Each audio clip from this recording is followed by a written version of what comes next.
pagpaparetoke, okay lang kaya?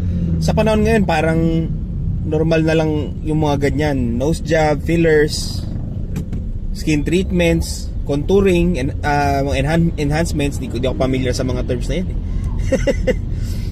Pero lahat parang self-improvement na lang. Pero as Christians, ang tanong, hanggang saan ang tama? At ano ba talaga ang sinasabi ng Bible tungkol sa itsura natin?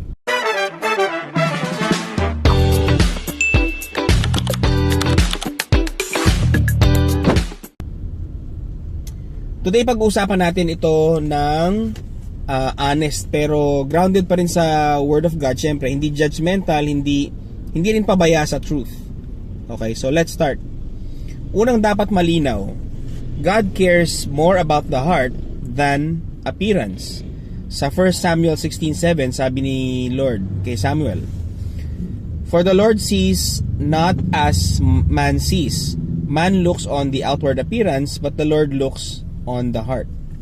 Ibig sabihin, pwedeng sobrang pogi or ganda sa panglabas, pero kung laman ng puso is pride, insecurity, or emptiness, hindi yun ang tinitingnan ng Diyos.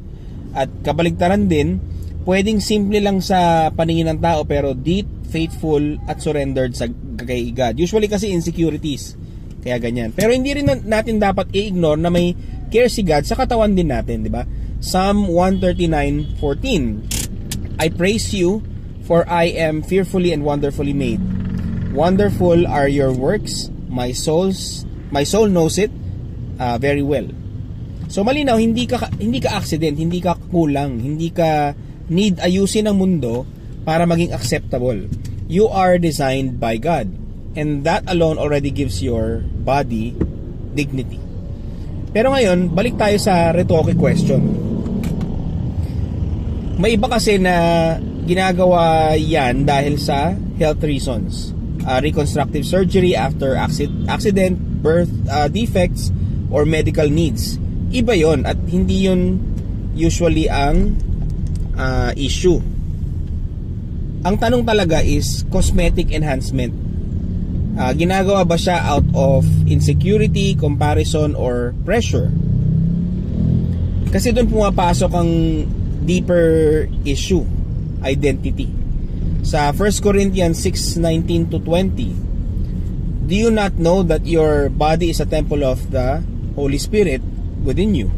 You are not your own, for you were bought with a price. So glorify God in your body." So ang katawan natin hindi lang personal property, may purpose siya, glorify God. So anumang desisyon tungkol dyan sa katawan nyo, kasama dapat si God sa usapan, hindi lang Instagram, TikTok, or standards ng ibang tao or social media.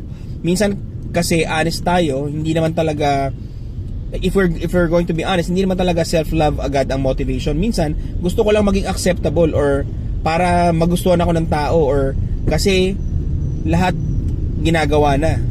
And here's where Romans 12:2 speaks clearly. "Do not be conformed to this world, but be transformed by the renewal of your mind." Ibig sabihin, may tension between world standards and God's standards. The world says, fix your face, upgrade your body, chase perfection.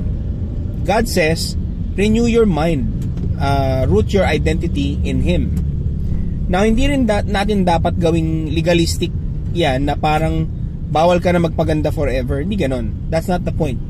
The Bible doesn't say don't care about your appearance. It says don't let it define you. Kasi ang danger ng retoke culture isn't the procedure itself. It's the heart behind it and the addiction to never feeling enough. Insecurity is a strong master. It will never stop asking for more.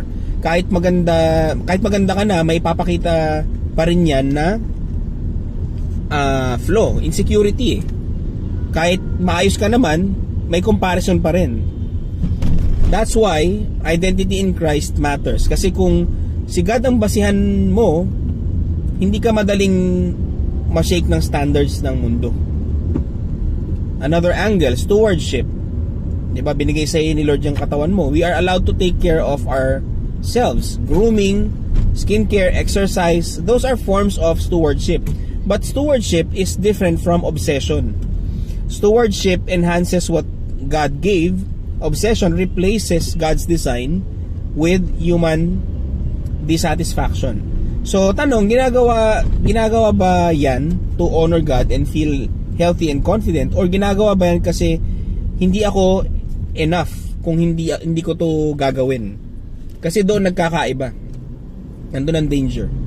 And minsan we also need to be honest, kahit anong retoke, hindi niyan kayang ayusin ang heart issues. Ang insecurity hindi natatapos sa scalpel or injection. It only pauses, then comes back in another form. Kaya ang ultimate solution is not just external change, but internal transformation. God is not anti-beauty, but He is anti-idolatry. Lalo na when we turn beauty into identity, idolatry pa rin yan. So, kung ikaw nag-iisip ka or pressured or even curious about this topic, the call is not condemnation, it's reflection. Lord, bakit ko ba gusto magparitoke? Ano ba talagang hinahanap ko? Because sometimes what we think is a physical fix is actually a heart question. Ano ba nasa puso mo? At kung ang sagot mo is insecurity, remember this: God never asked you to earn worth through your appearance. You already have value because you are His creation and you are redeemed.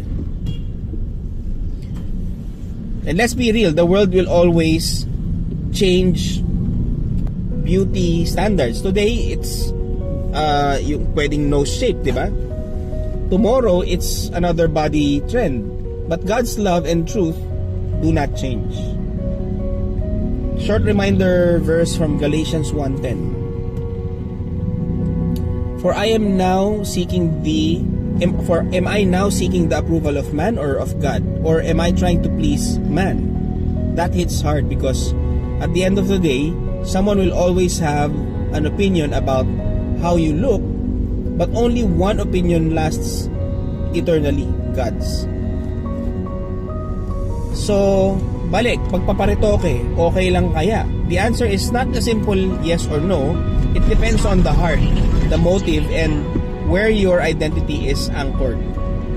If it leads you away from insecurity into healthy stewardship and not into obsession or identity loss, that's one direction. But if it becomes your source of worth, it will never satisfy.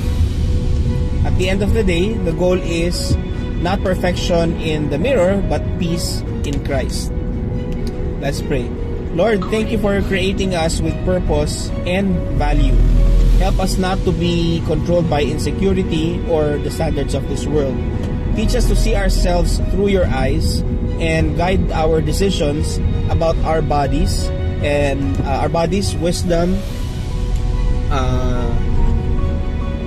Teach us to see ourselves through your eyes and guide our decisions about our bodies with wisdom, humility, and peace. In Jesus' name, Amen.